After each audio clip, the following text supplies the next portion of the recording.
Welcome to Voodoo Whiskey Gaming, and this is my late review of Sekiro: Shadows Die Twice. I play it on the PS4, it's also available on the Xbox One and PC. So in Sekiro, you play as a shinobi, ninja, whatever you want to call him, who is known as the Wolf, or also Sekiro eventually. And to put it simply, when the game starts out, you are at the bottom of a well, your lord has been taken, and you kinda gotta go and get him back. Once you've done that, you are trying to escape the area with your lord, and well, things go wrong. You come under attack from a much more powerful adversary than yourself, and you lose to him, get your arm cut off, and then you wake up and get a prosthetic arm. It's a kinda weird idea because, you know, prosthetic arms of that level of complexity probably didn't exist back when there were ninjas and samurai, etc. But over the course of your adventure, you discover that you are linked by blood, sort of. It's kind of a mystical blood type thing, to your lord, and if you die, you can be resurrected. But the game is basically your adventure of trying to get your lord back once he is kidnapped again. As for the audio, I really enjoyed it. I couldn't tell you if the voice acting is really good or not because it's all in Japanese and I don't actually speak Japanese, so I couldn't tell you how well it's being delivered. But I can tell you based on the subtitles, I did like the story and I enjoyed the scripting, so that's always a good thing. Also, I really like the music in this game. I think it's really well done and it fits what's going on. I mean, I kind of always wish there was more music in a lot of games, but this is another one where when I'm running around, I do wish there was a bit more music. But what there is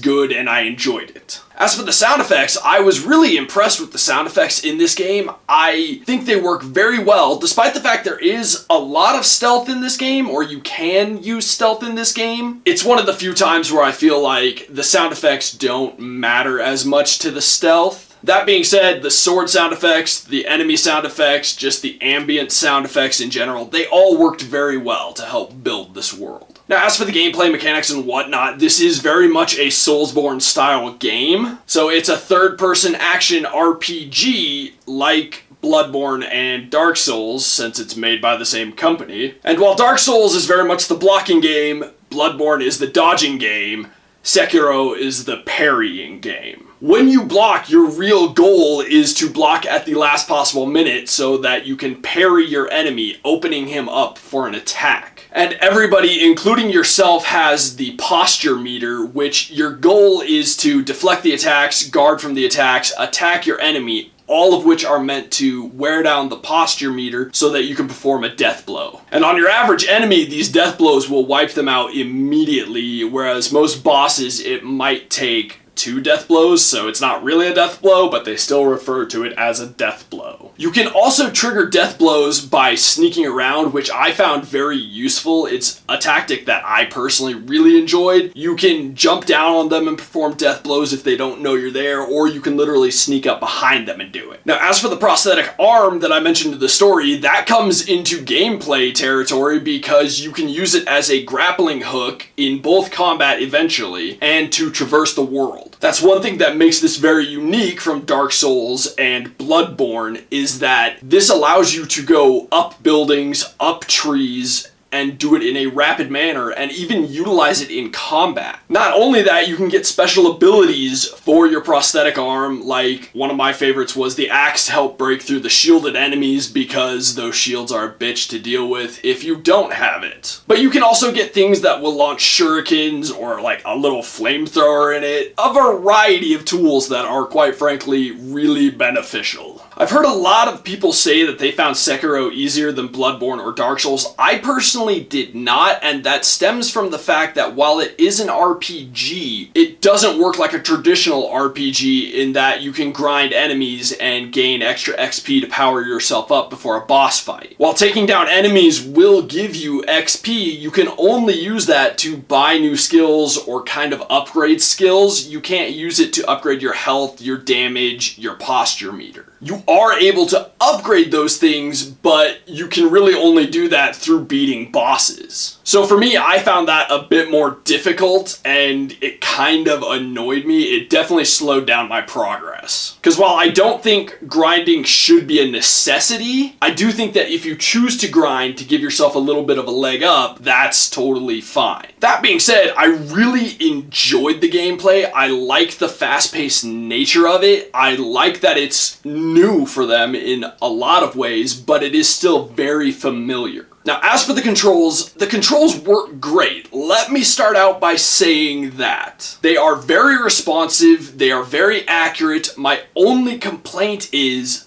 I have always hated Fromsoftware's way of mapping the controls. Sekiro, like Bloodborne and Dark Souls, uses L1 and R1 as your primary attack and primary block button. They're primary buttons, and I just hate that because they're not comfortable buttons to use. They're great for secondary attacks, secondary things, but they're not great for your main attack button. You hit it more than pretty much anything else in this game because you're attacking so much and blocking so much. There are triggers, there are face buttons. These are what are meant to be used as primary buttons, so it just drives me nuts that they don't use those as the primary attack and primary block buttons. That being said, again, very responsive and very accurate controls. I never had any problem with my camera, I never had any problem with my moving around or my jumping. I just wish they would switch around their primary attack button. Now, as for the graphics, I really enjoy the graphics in this game. I will start with my only real complaint visually, and that is the weather. It's a small complaint, but the rain could simply look better. While it doesn't look terrible the way it looks when it's hitting the ground around you and your character, it looks better in other games, but that's really a small complaint. Overall though, I love the style of this game. I love the graphics of this game. The world that they have built, their version of Japan, which is meant to be kind of war-torn, people are kind of haggard from it. It's just fantastic looking. They brought their own unique design to the clothing, the weapons, the enemies, just every little detail. I also think the amount of detail they put into the enemies is impressive, because if you actually take the time to look at them when you are fighting them, their facial expressions actually change, and when you perform a death blow on them, oh man, you can see their face, the horror of what is about to happen to them. That amount of detail is just fantastic. I also always really like how Fromsoftware tends to stuff in some really interesting things, like the giant snake. It's not just fighting normal enemies, and I mean, they do the thing where your character always feels so much smaller than everything else in the world.